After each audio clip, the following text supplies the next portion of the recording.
This is Barrels and Barrels, a bourbon and baseball podcast, with your hosts, Brandon Spinner and Michael Burns. And welcome into another episode of Barrels and Barrels, a bourbon and baseball podcast. I am Brandon, as always, alongside Michael Burns. Mikey, how you doing tonight, my man? I'm doing all right. I'm excited for what this sample you sent over is. I hadn't heard of it. I hadn't heard of it personally, but until all of a sudden you're like, "Hey, look what I got!" And we're pretty excited about it. So I'm looking forward to this. It was so good, I sent it to you twice, not purposefully. I sent him 2 samples of it in one care package. So it just tells you how. So somebody else got the wrong sample. Someone else got the weeded one because I was trying to send you 2 samples. Middle West. We're jumping right into it. If you haven't read the title yet, or you just forgot, that's the name of this episode. Middle West Spirits. We're going with the Sherry Cask Finish bourbon. It is a Sherry Cask Finish, so this is their double cask collection. They've got a couple of different bottles within that line. For those of you on YouTube, you saw Michael hold up the sample bottle. Here is a look at the bottle itself. It's got a very scotchy feel to it. Comes in a tube, similar to E.H. Taylor, but this is more like what you would see with Scotch or even Irish whiskey at times coming in the tube. This is a matted black with gold lettering on it, just basically listing all the statistics and all the information about the bottle. And then it has some stuff on the back, probably made in Middle West, which is actually an Ohio distillery. It was the first distillery in Ohio after Prohibition. So they've been, Really? like you mentioned, you hadn't heard of them. I hadn't heard of them until last year. But When you moved to near Ohio. Even slightly before then, but slightly before, okay. Not much about it, and then I learned more and more since I started working in Ohio, and I've actually visited I visited the distillery. Say that 10 times. I haven't had any alcohol yet. I visited the distillery. The arsonist has oddly shaped feet, but yeah, they've been around since 2008. So a longer time than you would have expected. Again, as I mentioned, it's the first distillery in Ohio after Prohibition, which ended in 1933. So it took a little bit, but the stuff they're putting 33 to 08? Yeah, but really, they were ahead of a lot of these craft distilleries that are starting to pop up all over the place now, putting some juice down. So we're going to consider them part of the OGs. So this is a double cask collection. So this is Sherry Cask Finish 6th year bourbon, but it is actually aged for 5 years in a normal cask, that American white oak, and then it is 18 to 24 months in a sherry cask. So combined anywhere from 6.5 to 7 years, but a 6-year bourbon on the bottle. That's what it says. It's got a scotchy look to it too, doesn't it? Yeah, it does. Just the bottle itself. I didn't think of that. Even the tin, though. You mentioned that. I'm thinking of walking into a liquor store and just seeing the Glenfiddich up there and Redbreast in a box. It's always, I never thought about it like that, but I guess that's right. And then even that bottle there has a scotchy look to it. It's an elegant look to it, right? Just simple. It looks fancy. It's fancy. It's got a ribbon right around the neck. It's got a little tie like you tonight. Probably from the Middle West is what it says on the tie. They've got their emblem, which is a tree right there at the top. Tree with leaves on one side and then the branches on the other. Middle West Spirits double cask collection, as I've mentioned a couple times. Sherry cask finished. So this is aged in Spanish Solera sherry casks, and it is. So based on being finished like that, what would you expect out of this? What do you from just a bourbon to something finished in a sherry cask? I'd expect it to have some fruit to it, a little sweeter. Usually, this is a 48.63, so we're looking at 97.2 proof. This is batch 2. Batch 3, this year's batch, is actually going to be released here as we get towards the middle of December. So be on the lookout for that. It may have already dropped at this point by the time we get this edited. Who knows? We'll see. We'll see how quick I can turn this around. But pretty good bottle. It's got labels on both sides, and then the cork itself has their logo, or one of their logos. It says the big M in the middle, and for those of you looking on YouTube, there's a W and an S on the top and the bottom, almost like a what's that called that the girls down south wear? With the initials. Starts with a B or maybe I know what you're talking about. Yeah. The anagram or whatever it's called. Yeah, monogram. Monogram, that's it. Yeah. We really did our homework on this one. You had to bring it up. So it is a pretty dark liquid. I would blame that on I'd blame it Yeah. on the finish of the sherry. For sure. It's got a reddish tint to it, so that's the finish. So Michael's already poured his. What are you getting on the nose right away? Ooh. I get a pepper, but a pepper spice, but I do get that fruity finish on the nose. So I've had this a while, and I've sent a couple of samples out. I'm about halfway through the bottle, so I've had this before. This will be Michael's first try to it. It is darker, though, again. It is a darker fruit I get right away. Yeah. Nothing too tropical at all. Definitely a dark fruit. Almost got like a walnutty. Yeah, that's the note I was looking for. Something light, something drier, like a drier on the nose there. That isn't. Yeah, a dry, dark fruit with some walnut to it for me. There is some ethanol there, a little bit of that alcohol smell, but it's not overpowering. No, I think for 97 proof, it's right around our level, getting up to 100 with the bottle and bond. Excuse me for that. Good. And I think this could be pretty good. Yeah, so I know you always love mash bills. This is sweet corn, Ohio soft red winter wheat, dark pumpernickel rye, and 2-row barley. That's what they list on their website.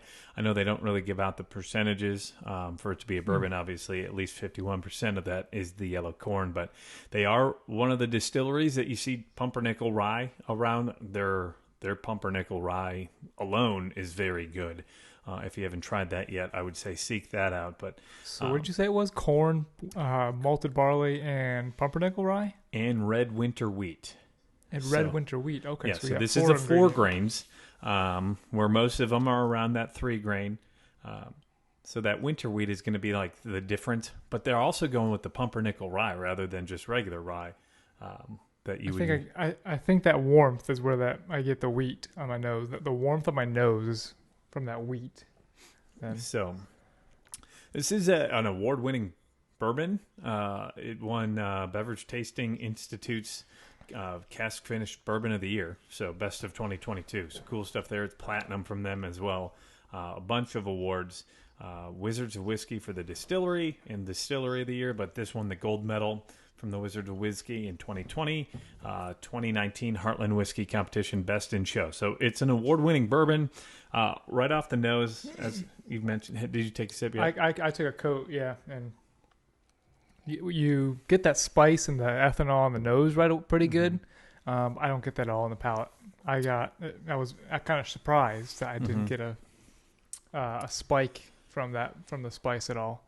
It's very mellow. It's not saying that it's too mellow, like a 80s, low 90s proof, but I was just taken back by that first sip that there was no rye spice to it at all. What do you think? Yeah. There's not that bite that you would expect, right? Near 100 proof, just underneath 100 proof. And cherry. I've gotten a lot of cherry and a lot of plum of late. I don't know if that's just where I've been trending, but that's what I pulled out of this again. It's dry. It's got that dry feel, like you mentioned. It's not as sweet as I would have expected being finished. No, I like that. But I don't know too much about Solera or Solera sherry casks. We talked about the Solera before. We talked about it before. Yes, I know. I think sherry is more of a drier wine. I'm not 100% sure, but as Michael looks that up, I've got that darker fruit, plum, cherry to it. Walnut, I got it in the nose, but not as much on the tongue with the palate. When we talk about the color, we mentioned it's a little on the reddish side. It's dark on the color side. Viscosity is not thin, but I wouldn't call it oily or voluminous. I haven't taken a sip in a while, and it's still hanging out in my mouth here. The finish is very, very gradual, and I wouldn't say that it's harsh at all. It's a very nice finish. This is a really good pour in my mind. Yeah, it's not. I think when I get to a finished, I usually like not to trash it, but Barrel Dovetail is too sweet, too fruity for me. I think that's where one has Cabernet and different finishes in it. Three different finishes of wine or juice, whatever it is. That one, it's so overpowering. This is nice. I was kind of expecting it to be too sweet for my liking and end up lower on our system, but I think it's taken a step up because it's not overly sweet. Yeah, it's not we've had a couple where you would describe it more of a dessert bourbon or more of a late after dinner pour. I wouldn't consider this in that realm. Very strong on the fruit, which I expected, but it's got that drier hint to it. Have you seen anything about the sherry cask? Or what sherry? It was the Solera style. Solera is a maturation and blending method that is most commonly used to produce styles of fortified wines such as sherry, port, but also products as rum, brandy, and vinegar. The main allure for Solera aged products is that the final blend may contain a measure of liquid that is quite old. Some blends that might drop even more than several decades old. So it's a way to make it taste not as young, maybe. It's possible. I do wish this was maybe like instead of 97, if this was like 107. 107. You want a little higher? I want a little hotter. Yeah. On our rating scale, where you have it? Like I said, if it was overly sweet, I would have put it as a bench. But I think this is an everyday player for me. I think I would go back to this. It's not too sweet. It's not too hot. I wish it was a little, but I think I enjoy this enough. What's the word I'm looking for? It tastes good. What's the word I'm looking for? It tastes good. Brandon, this bourbon good. I ran real good. I don't know what to do with my hands. I like it a lot. So for those of you new to us, if you haven't listened to one of our previous episodes, please jump back and do that. But we've got a 5-tier rating scale, kind of got a baseball theme to it, starting at the top, Hall of Fame. Very, very prestigious. We haven't rated a single thing in that category yet. Just think about a Hall of Fame baseball player. It's 1 in a million almost, right? Out of the thousands that play baseball, about 2 or 3 get inducted to the Hall of Fame every year. Sometimes you get a bigger class, but very, very few reach that criteria. It's saved for the best of the best. We haven't had one, as I mentioned.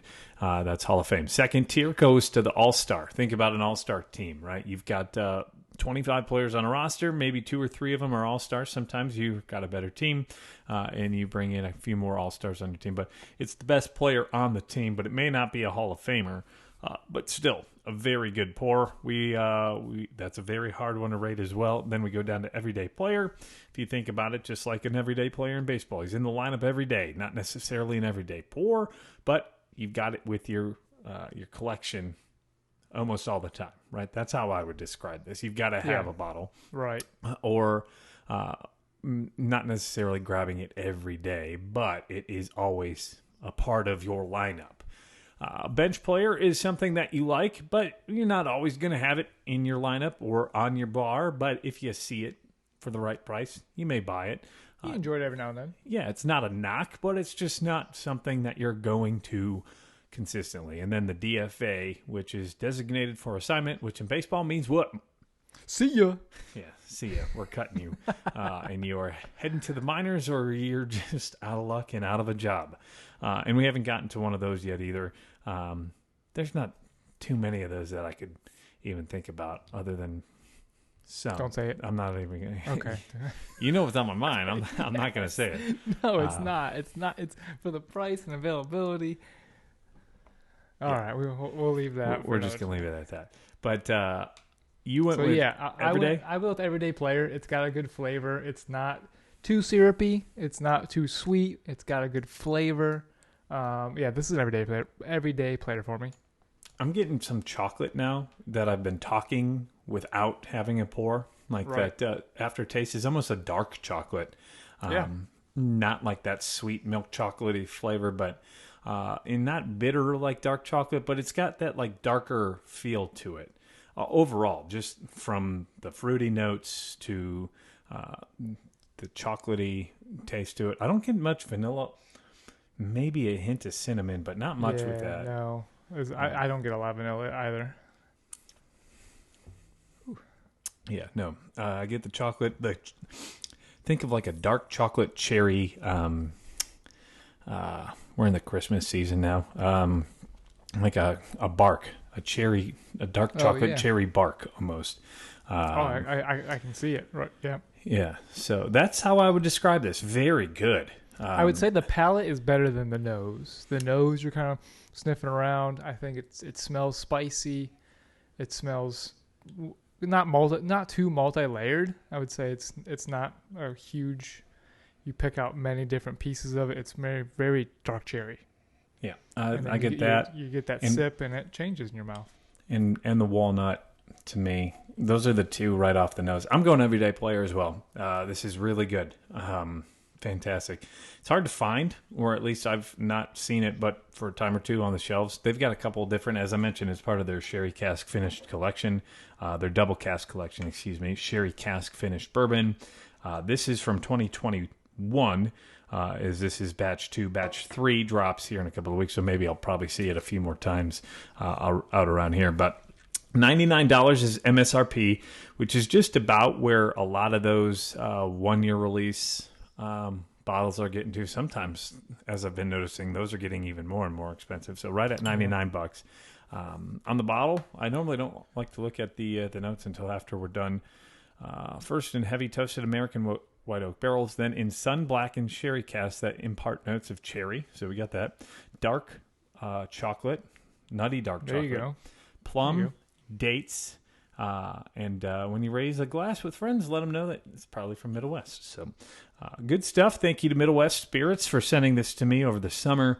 I really enjoy this pour. I think you do too, Mike, right? Yeah, I might have to finish this. Yeah, well, you can because you got a second one because Brandon sent you two. But where can we find you on Instagram and Twitter? Where can the peeps reach out to good old Michael Burns? We're most active on our Insta. That's where that great bourbon community is at. I'm at BNB_Burns. And on Twitter, you've got a tweet. You've got a tweeter. You got a Twitter account. Where can they find you if they want to reach out that way? I think it's the same handle, different username, but I think it's Burns BNB for Twitter. And I am whiskey_weather on Instagram, and you can find me on Twitter if you want to follow me there. It's basically just weather. That is WX Spinner 89. You can follow us as a collective podcast. That is Barrels and Barrels Pod on Instagram. You can also just search the hashtag BNB Pod, and you should be able to find us there as well. We're on Facebook. That is Barrels and Barrels Pod. Twitter, Barrels and Barrels. YouTube, where you can watch this video if you want to see what the bottle looks like, or maybe you're already watching. Hi, Mom. As Michael was waving and I waved back.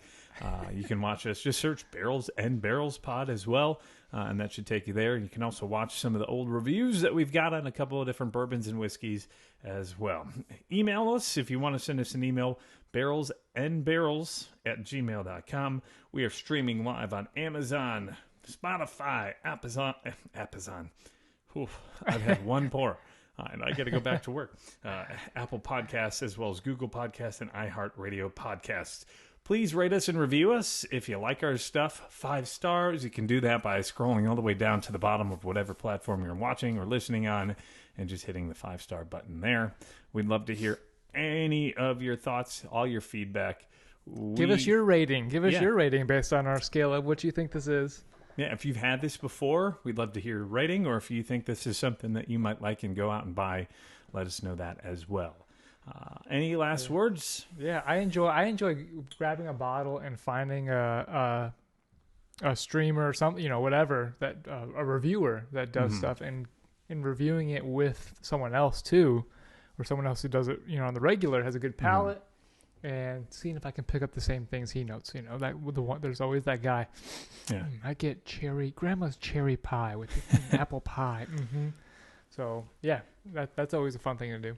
I've yet to do us. that. I think I'm going to have to try that out at some point. And yeah, do that with us next time with the next bottle we hopefully get to review. Expect a few more, as Mikey, I tell you what, I've got probably about 10 sample bottles out on the table ready for your for liftoff and takeoff heading your direction. Oh yeah.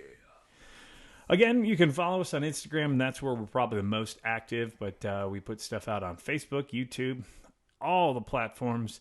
And I'm sure we've got other stuff going on. Oh, we got stickers, too. If you want some stickers, send us a message. We can get one of those out to you as well. For Michael, I am Brandon. You've been listening to Barrels and Barrels, a Bourbon and Baseball podcast. Thanks for listening. Hope you have a great rest of your day, great rest of your week, and happy holidays. Let's go.